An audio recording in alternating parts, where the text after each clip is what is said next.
এখন তো আমের সিজন বন্ধুরা, কাঁচা আমে বাজার একদম ভরেই গেছে। আর স্বভাবতই সবার ঘরে ঘরে পৌঁছেও গেছে, আমার ঘরেও পৌঁছে গেছে। আজকে এই আম দিয়ে অসাধারণ একটা ঝালঝাল রেসিপি তৈরি করে দেখাবো। আমের সিজনে টক মিষ্টি ঝাল সব কিছুই চলবে। আর আজকে যেটা করব সেটা হচ্ছে মাছ দিয়ে। আর এই মাছ দিয়ে যে ভিডিও, এটা কিন্তু আমার চ্যানেলে আরও আছে অন্যান্য মাছ দিয়ে, কিন্তু আজকে যেটা দিয়ে করছি সেটা হচ্ছে পুঁটি মাছ।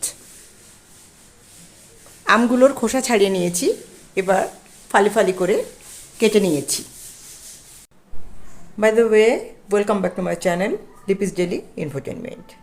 আমার চ্যানেলটিতে যে সকল বন্ধুরা আগে থেকেই আছো তাদেরকে কৃতজ্ঞতা জানাই এবং আশা করব বরাবরই বন্ধু হয়ে পাশে থাকবে। আর যে সকল বন্ধুরা দেখছো অথচ এখনও সাবস্ক্রাইব করনি তাদেরকে রিকোয়েস্ট করছি অবশ্যই সাবস্ক্রাইব করে বেল বাটনটা প্রেস করে আমার সাথে দেখো, ঠিক আছে? আর এদিকে মাছগুলোকেও কিন্তু আমি ভালো করে ধুয়ে হলুদ লবণ মাখিয়ে ফ্রাইং প্যানে ভেজে নিচ্ছি। এর মাছের কিছুটা ভাজি হবে আর কিছুটা আমের ঝোলে যাবে। আর ওদিকে দেখো, ছুটির দিন কর্তাবাবু বারান্দায় একটু কাজ করছে, আমার চিকুমুকু দেখছে সেটা একদম মনোযোগ দিয়ে কি কাজ হচ্ছে। মাছগুলো অলরেডি ভাজা হয়ে গেছে। আর এখান থেকে যেগুলো ছোট ছোট মাছ আছে সে মাছগুলোকে আমি এই আমের ঝোলে দেওয়ার জন্য আলাদা করে রাখবো, আর যেগুলো একটু অপেক্ষাকৃত বড় সেগুলোকে রেখে দেব ভাজি খাওয়ার জন্য। এবং এই ভাজির সঙ্গে আমি অন্য আরেকটা কিছু অ্যাড করছি, সেটাও দেখো। তার মানে দুটো রেসিপি শেয়ার করছি। একটি হচ্ছে পুঁটি মাছ ভাজা পেঁয়াজ দিয়ে, আর হচ্ছে মাছ আমের ঝোল। এবার মাঝখানে দেখো জায়গাটা ফাঁকা করে দিয়ে একটু তেল দিয়ে পেঁয়াজ কুচি দিয়ে দিলাম আর কাঁচা লঙ্কা দিয়ে দিলাম, সামান্য লবণ দিয়ে দেব আর সামান্য হলুদ দিয়ে দেব। ভালো করে নাড়তে থাকবো যতক্ষণ পর্যন্ত পেঁয়াজটা হালকা ব্রাউন না হয়। তোমরা কি এইভাবে খাও বলো? যদি খেয়ে থাকো তাহলে কমেন্টস করে জানিও।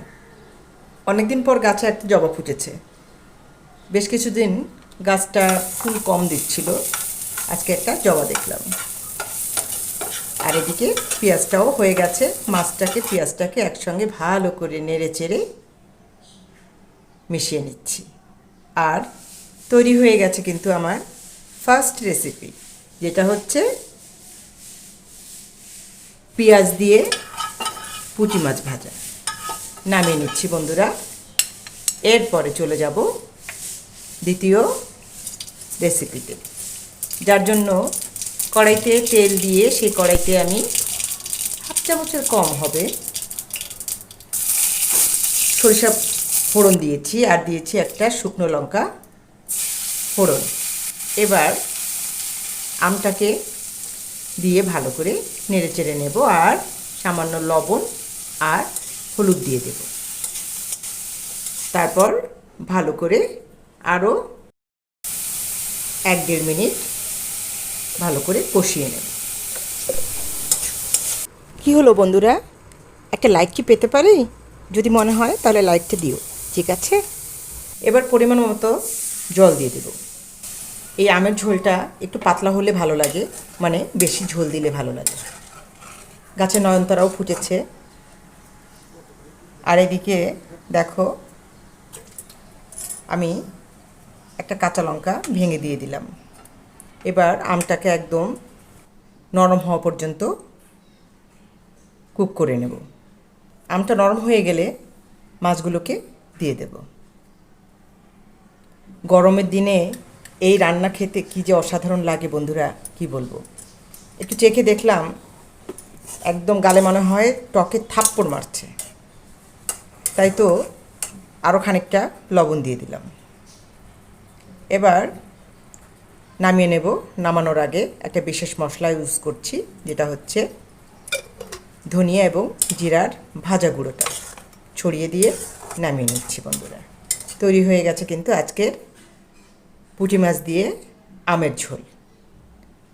নিশ্চয়ই বাসায় খাবে, খাওয়ার পরে কেমন লাগলো কমেন্টস করে জানাবে। আর যদি নিজেরা খেয়ে থাকো তাহলে আমাকে সেটাও জানিও যে এটা তোমরা হরহামেশা খেয়ে থাকো।